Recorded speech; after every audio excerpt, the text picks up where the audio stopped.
ile siku ya ile kitu. Hii siku ndio ile, yani nakwambia vijana wengi wanafanya ile kitu. Na ikifika miezi mitatu utakuwa na mimba. Ukiulizwa baba ya mtoto ni nani, unasema sijui, kwa sababu tu ya maua, kwa sababu ya lollipop.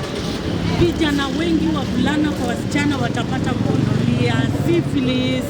Yani mimi ninakwambia mtapata magonjwa, lakini hiyo sio plani ya Mungu. Plani ya Mungu ni ya kwamba Mungu alipenda ulimwengu hata akamtoa mwanao wa pekee, ili kila mtu amwaminie asipotee, bali awe na uzima wa milele.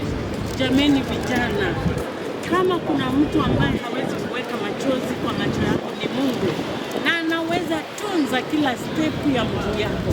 Jioni ya leo sijui wengine mtalala wapi. Unataka ulale pale ambapo ulalangi.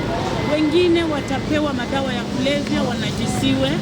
Kuna kijana pale Nairobi Hospital tulimkuta amelawitiwa na ni kijana na wavulana wenzake. Wanamwekea zile madawa za kulevya na wakamlawiti. Hivi sasa yuko hospitalini na yuko kwa matibabu. Sasa chunga sana penye unalalanga, angalia. Ni hapo penye utalala leo. Mungu akubariki sana.